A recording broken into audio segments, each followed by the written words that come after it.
और महाराष्ट्र से मेरा अपनापन आप सब भली भांति जानते हैं। महाराष्ट्र से मैंने जब भी कुछ मांगा है, महाराष्ट्र के लोगों ने दिल खोलकर मुझे अपना आशीर्वाद दिया है।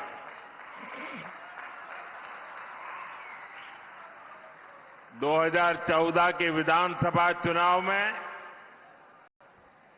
मैं आपके बीच धुले आया था। मैंने आपसे महाराष्ट्र में बीजेपी सरकार के लिए आग्रह किया था। आपने महाराष्ट्र में 15 साल के सियासी कुचक्र को तोड़कर बीजेपी को अभूतपूर्व जीत दिलाई थी। और आज एक बार फिर मैं धुले की धरती पर आया हूं। धुले से ही मैं महाराष्ट्र में चुनाव अभियान की शुरुआत कर रहा हूं। आपका ये प्यार, ये अपार जन समर्थन, ये जन समूह, जितने लोग पंडाल में हैं उससे ज्यादा पंडाल के बाहर है।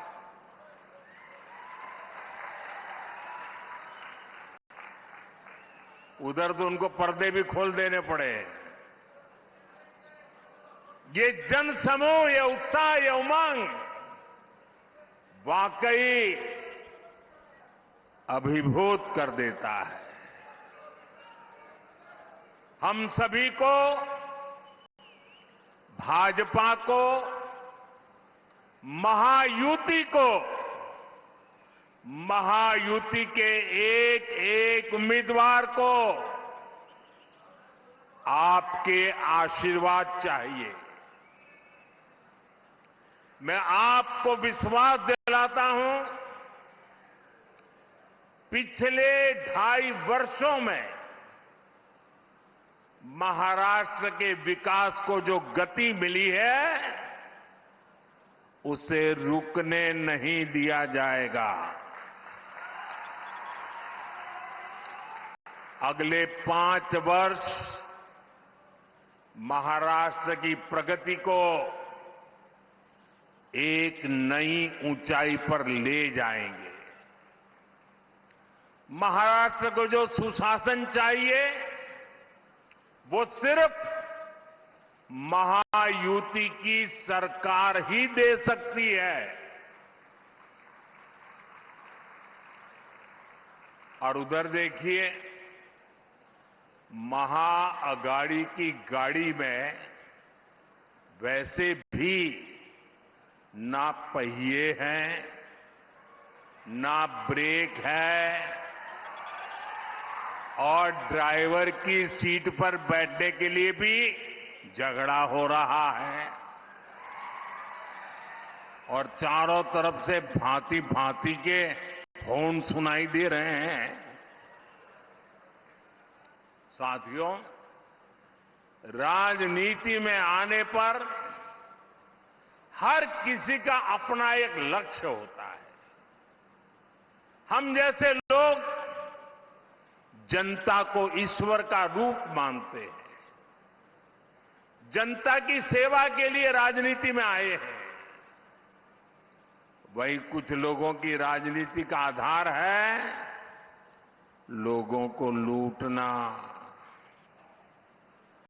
जब लोगों को लूटने की नीयत वाले महाअगाड़ी जैसे लोग सरकार में आ जाते हैं, तो वो विकास ठप कर देते हैं। हर योजना में भ्रष्टाचार करते हैं। आपने महाआघाड़ी वालों के धोखे से बनी सरकार के 2.5 साल देखे हैं। इन लोगों ने पहले सरकार लूटी और फिर महाराष्ट्र के आप लोगों को भी लूटने में वो लग गए थे।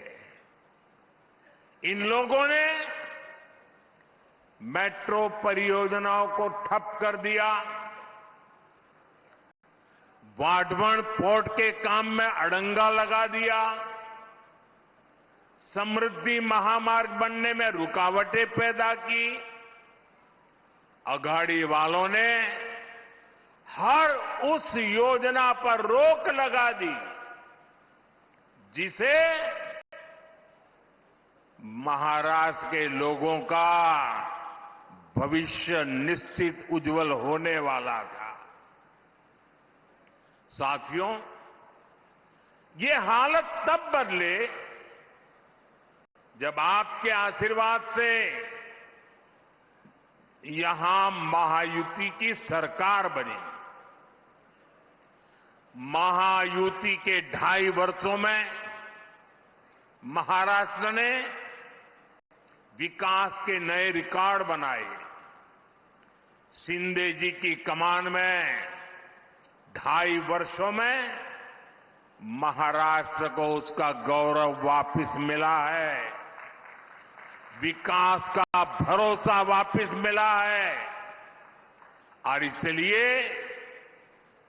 मैं महाराष्ट्र के मतदाताओं से आग्रहपूर्वक कहूंगा, आप सबको याद रखना है, भाजपा महायुती आहे तर गती आहे,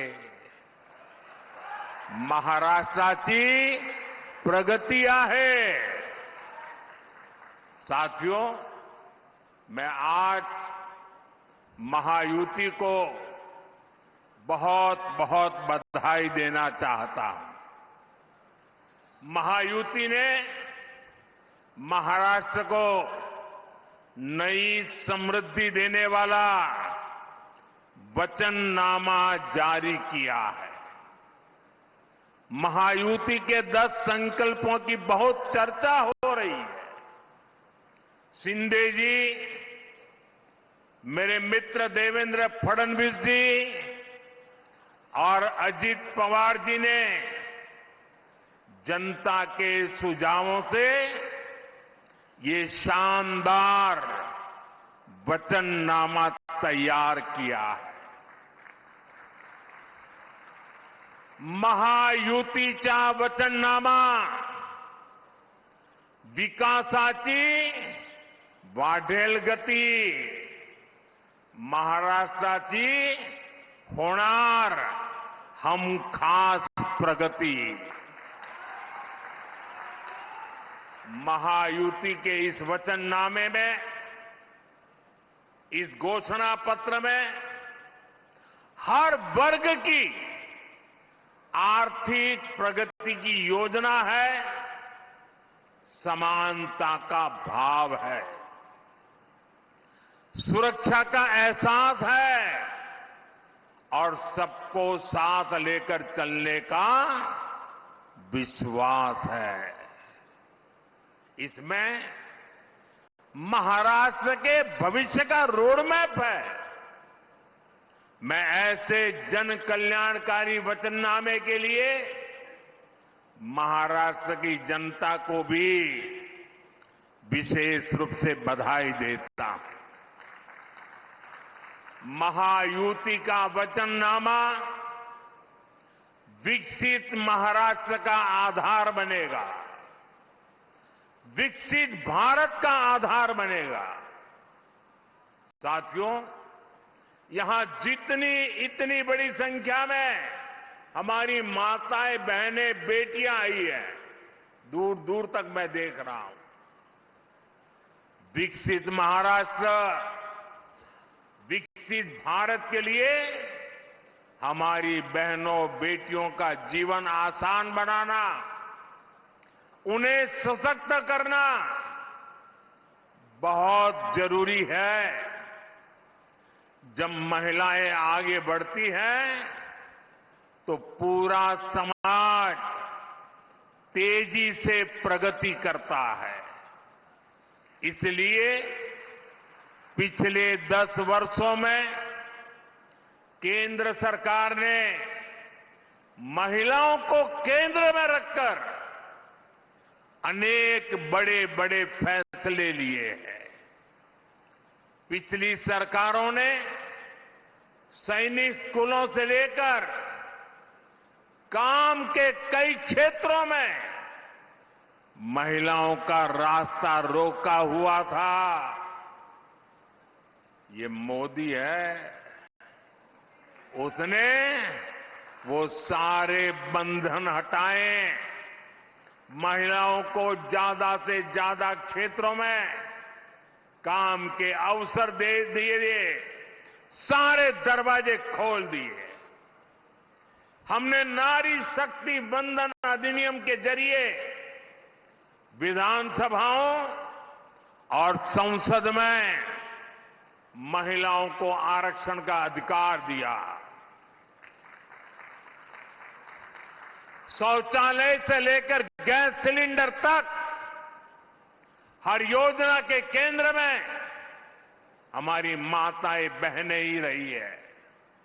हमने जब इन योजनाओं को शुरू किया था तब कांग्रेस के लोग हमारा मजाक उड़ाते थे, लेकिन आज वही योजनाएं महिला सशक्तिकरण का पर्याय बन गई है। मुझे खुशी है कि महाराष्ट्र की महायुति सरकार भी हमारे विजन को आगे बढ़ा रही है। माताओं को, बहनों के लिए यहां अनेक योजनाएं शुरू की गई है। आज महाराष्ट्र में हर डॉक्यूमेंट पर माता का नाम अनिवार्य कर दिया गया है। महायुति सरकार के इस फैसले का हर किसी ने खुले दिल से स्वागत किया। मुझे खुशी है कि महाराष्ट्र पुलिस में 25,000 बेटियों की भर्ती से एक नया विश्वास पैदा होने वाला है, महिलाओं का सामर्थ्य बढ़ने वाला है और महिला सुरक्षा बढ़ेगी और बेटियों को रोजगार भी मिलेगा। साथियों, हमारी सरकार महिलाओं के सशक्तिकरण के लिए जो कदम उठा रही है वो कांग्रेस और उसके गठबंधन को बर्दाश्त नहीं हो रहा है।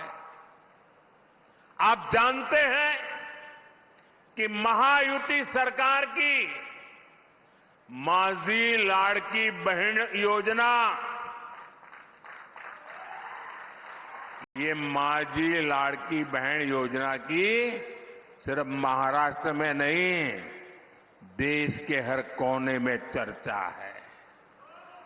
लेकिन कांग्रेस माझी लाड़की बहन योजना को बंद करवाने के लिए भांति भांति साजिशें रच रही है।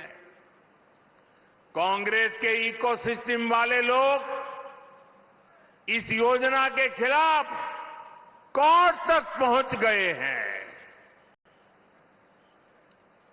कांग्रेस और उसके साथियों ने ठान लिया है कि अगर उन्हें सत्ता मिली तो सबसे पहले इस योजना को बंद कर देंगे।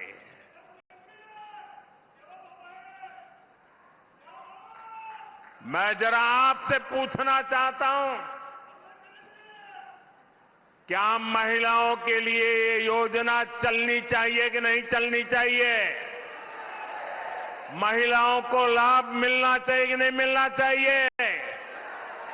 महिलाओं को आगे बढ़ाने की योजनाएं चलनी चाहिए कि नहीं चलनी चाहिए?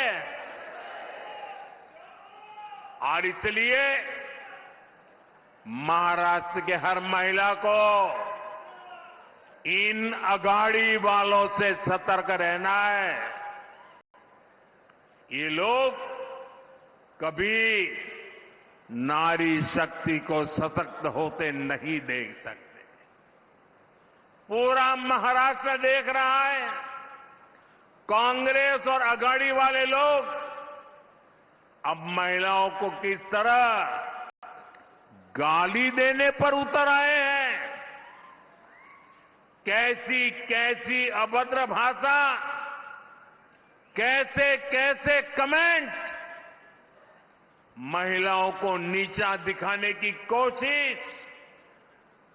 महाराष्ट्र की कोई माता बहन कभी भी अगाड़ी वालों के इस कृत्य को माफ नहीं कर सकती। साथियों, भाषा भी और मातृभाषा तो एक तरह से हमारी मां होती है। मुझे गर्व है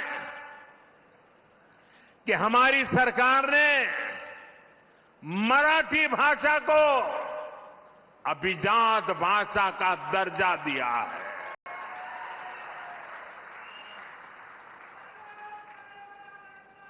इस फैसले के बाद मुझे देश और दुनिया भर के मराठी भाषी लोगों के संदेश मिल रहे हैं। लोग इस फैसले से भावुक हैं। ये उनका वर्षों पुराना सपना था, जिसे हमारी सरकार ने पूरा किया है। भाइयों और बहनों, मराठी भाषा को अभिजात भाषा का दर्जा मिले, ये दशकों से महाराष्ट्र के लोगों की इच्छा थी, मांग थी। कांग्रेस पार्टी ने महाराष्ट्र में भी राज किया है, केंद्र में भी राज किया है और केंद्र में महाराष्ट्र में एक साथ भी राज किया है, सरकारें चलाई। लेकिन मराठी को अभिजात भाषा का दर्जा मिले, इन्हें इसकी जरूरत नहीं लगी। इन्होंने हमेशा मराठी भाषा के सम्मान की मांग को अनदेखा किया। उन्हें अब भी परेशानी हो रही है। ये काम मोदी ने कैसे कर दिया? मोदी ने क्यों कर दिया?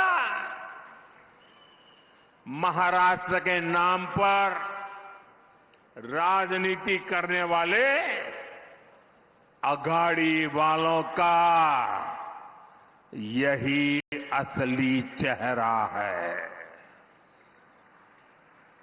साथियों, महाराष्ट्र में डबल इंजन सरकार ने कैसे काम किया है, ये आज पूरी दुनिया भी देख रही है।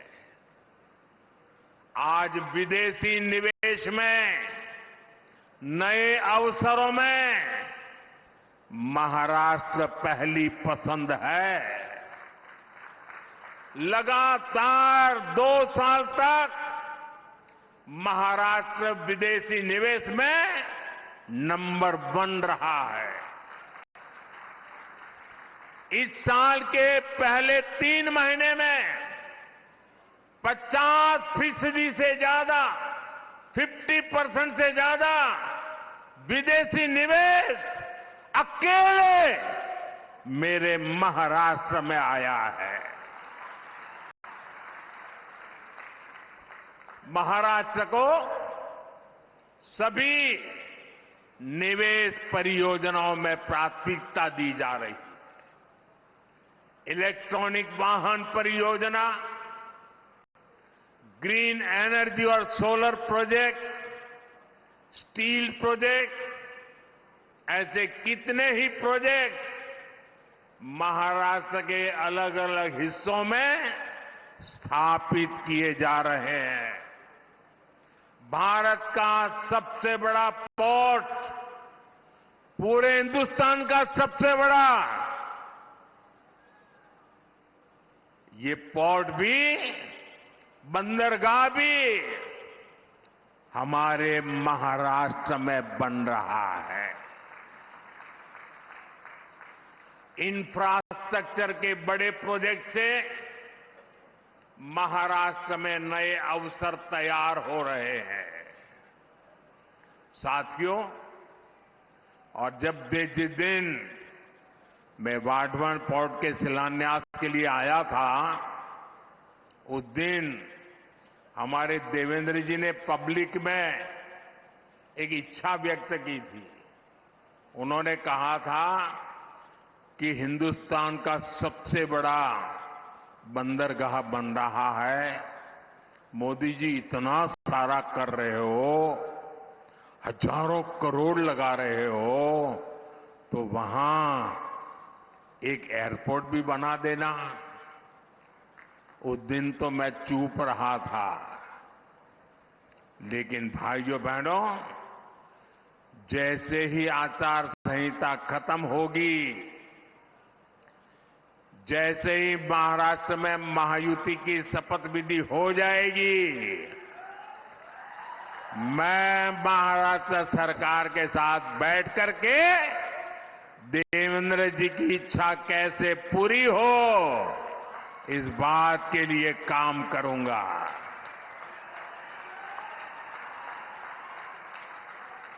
साथियों, हमारा ये धुले का क्षेत्र औद्योगिक विकास का गढ़ रहा है, और अभी देवेंद्र जी ने धुले का क्या बढ़िया वर्णन किया। देश में बहुत कम जिले हैं जिनको इतनी सारी सौगात एक ही इलाके में मिली होगी। ये टेक्सटाइल का भी बड़ा केंद्र है और मुंबई दिल्ली इंडस्ट्रियल कॉरिडोर से भी जुड़ा हुआ है। धुले की कनेक्टिविटी यहां के विकास के लिए बहुत जरूरी है। इसलिए धुले के इंफ्रास्ट्रक्चर और कनेक्टिविटी पर हजारों करोड़ रुपए खर्च किए जा रहे हैं। धुले सोलापुर हाईवे का काम जारी है। धुले इंदौर रेल मार्ग का काम स्वीकृत हो चुका है।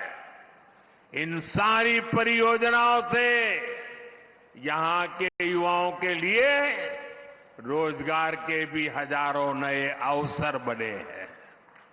साथियों, महाराष्ट्र के किसानों को भी डबल इंजन सरकार में डबल फायदा मिला है। उन्हें पीएम किसान सम्मान निधि के 6,000 रुपये के साथ ही महायुति सरकार के नमो शेतकरी महासम्मान निधि के 6,000 रुपया अतिरिक्त मिलते हैं, यानी 12,000 रुपये की आर्थिक मदद मेरे महाराष्ट्र के किसान भाई बहनों के खाते में सीधी जाती है। अब एक कदम आगे बढ़ते हुए महायुति की सरकार ने इस राशि को 15,000 रुपये तक बढ़ाने की घोषणा की है। इसका बहुत बड़ा फायदा महाराष्ट्र के और मेरे धुले के किसानों को भी होगा। केंद्र सरकार ने पिछले 10 वर्षों में किसानों के लिए जो काम किए हैं, उनसे कांग्रेस के खोदे गए गड्ढों को भरने में काफी मदद मिली है। आज किसानों के पास फसल बीमा की सुरक्षा है, किसानों को सस्ती बिजली के लिए सोलर पंप दिए जा रहे हैं, किसान की फसलों की खरीदारी भी आज रिकॉर्ड स्तर पर हो रही है, फसलों पर एमएसपी के दाम भी लगातार बढ़ाए गए हैं। यही बीजेपी और महायुति का संकल्प भी है और हमारा किसान खुशहाल हो और देश समृद्ध बने। साथियों, यहां धुले और आसपास के क्षेत्र में बड़ी संख्या में मेरे आदिवासी भाई बहन रहते हैं। सूरत के तो हम पास पड़ते हैं जी, आपके बिल्कुल एकदम सीधे पड़ोसी हैं और इसलिए मैं इस इलाके से भी काफी परिचित रहा। बीजेपी ने हमेशा सबका साथ सबका विकास की नीयत से काम किया है। इस संकल्प का प्रमुख हिस्सा हमारा आदिवासी समाज भी है। ये वो समाज है जिनका देश की आजादी में, देश के विकास में महत्वपूर्ण योगदान रहा है। लेकिन कांग्रेस और उसके साथियों ने कभी आदिवासी गौरव, आदिवासी स्वाभिमान पर ध्यान नहीं दिया। आदिवासी विरासत को न्याय मिले, आदिवासी युवाओं को बेहतर भविष्य मिले, क्या ये आपका अधिकार नहीं था? लेकिन इस काम में दशकों लग गए। जब अटल बिहारी वाजपेयी जी के नेतृत्व में बीजेपी की सरकार आई, तब अलग आदिवासी मंत्रालय बना। तब पहली बार आदिवासी हितों को, इस समाज की अपेक्षाओं को महत्व मिला। हमारी सरकार ने भगवान बिरसा मुंडा की जयंती पर जनजातीय गौरव दिवस की शुरुआत की है। इसका मकसद यही है कि आदिवासी परंपरा को पहचान मिले। इस बार 15 नवंबर से अगले 1 वर्ष तक हम भगवान बिरसा मुंडा की 150वीं जन्म जयंती मनाएंगे। हमारी सरकार देश भर में एकलव्य आवासीय विद्यालय भी बना रही है। इन विद्यालयों में हमारे आदिवासी बेटे बेटियां पढ़ रहे हैं। हमने जल, जंगल, जमीन का हक सुरक्षित किया। वन उपज का लाभ आदिवासी समाज को मिले, इसके लिए हमने इस समाज को उसके अधिकार दिए। बीजेपी के ही प्रयासों से पहली बार एक आदिवासी महिला द्रौपदी मुर्मू जी देश की पहली आदिवासी राष्ट्रपति बनी।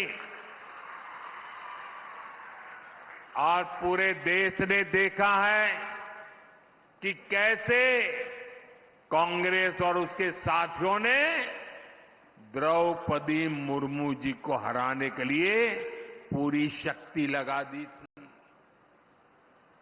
आए दिन ये लोग द्रौपदी जी का अपमान करते हैं और ये इनकी पुरानी आदत है। बाबा साहब आंबेडकर को हराने के लिए नेहरू समेत ने ताकत लगा दी थी। आज से 25-30 साल पहले बाबा साहब आंबेडकर को नीचा दिखाना ये कांग्रेस का रोज का काम था और वैसा ही उन्होंने द्रौपदी मुर्मू जी के साथ किया। साथियों, आज मैं आपको और पूरे देश को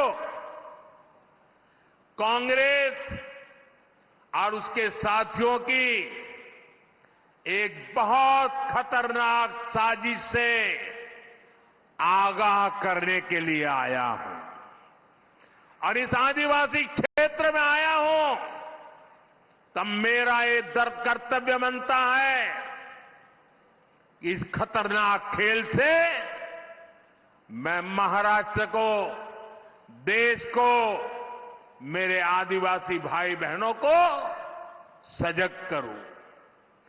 कांग्रेस द्वारा एक जाति को दूसरी जाति से लड़ाने का खतरनाक खेल खेला जा रहा है और ये खेल इसलिए खेला जा रहा है क्योंकि कांग्रेस कभी दलितों, पिछड़ों, आदिवासियों को आगे बढ़ते नहीं देख सकती।